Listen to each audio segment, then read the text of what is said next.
Selanjutnya kita membahas tentang transkripsi. Nah, transkripsi tahap pertama ekspresi gen. Jadi, kita harus tahu dulu apa itu transkripsi. Transkripsi itu adalah proses penyalinan kode-kode genetik yang ada pada urutan DNA menjadi molekul RNA. Nah, berikutnya adalah enzim-enzim. Enzim-enzim ini terbagi menjadi dua, yaitu pada prokariotik dan pada eukariotik. Nah, yang pertama itu adalah pada prokariotik.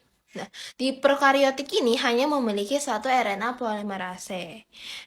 Terus, dia itu juga mensintesis mRNA, tRNA, dan juga rRNA. Nah, sedangkan pada eukariotik ini, dia memiliki 3 RNA polimerase. Yang pertama itu adalah RNA polimerase pertama. Nah, di RNA polimerase pertama ini, dia mensintesis rRNA.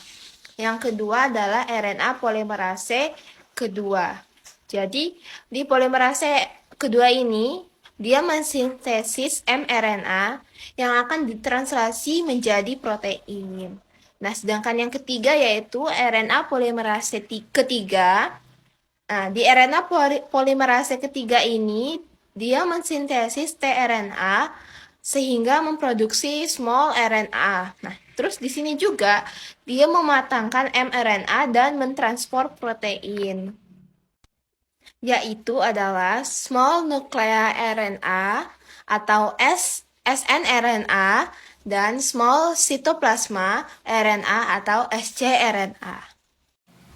Selanjutnya, mekanisme pada transkripsi yang pertama inisiasi, yaitu faktor-faktor yang mengendalikan transkripsi yang menempel pada bagian promoter. Yang pertama, TFIID menempel pada tata box atau pada eukariotik, diikuti TFIIH, kemudian TFIIB tersebut ikut menempel. Yang kedua, TFIIH bersama RNA polimerase 2 untuk memulai helikase, kemudian TFII tersebut menyusul. Yang ketiga, penempelan faktor-faktor pengendali transkripsi menyebabkan terbentuknya kompleks promoter yang terbuka. Yang kedua, yaitu tahap elongasi, yaitu penambahan nukleotida pada ujung 3 rantai pemanjangan atau disebut growing chain.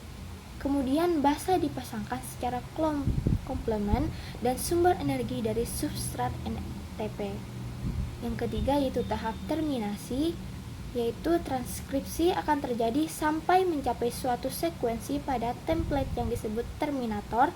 Kemudian pada akhir penyalinan ditandai dengan terlepasnya RNA dari DNA dan lepasnya salinan DNA yaitu mRNA yang baru diproduksi atau disebut juga dengan prekursor mRNA atau pre-mRNA.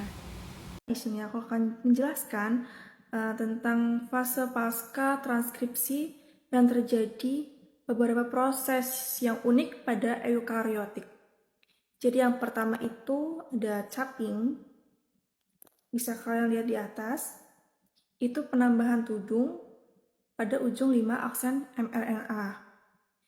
Artinya itu metilasi atau penambahan gugus metil yang sebagian besar terakumulasi pada ujung 5 aksen mRNA. Struktur ini kemudian dikenal sebagai tudung mRNA yang berupa molekul 7-metilguanosin.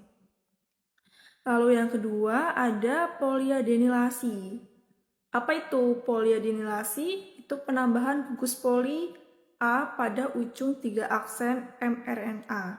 Jadi yang pertama itu terjadi pada ujung 5 aksen mRNA.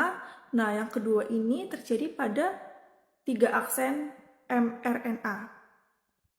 Lalu yang ketiga ada RNA splicing. Itu pemotongan dan penyambungan RNA. Lalu yang keempat ada RNA editing. Itu selalu terjadi pada ujung 3 aksen.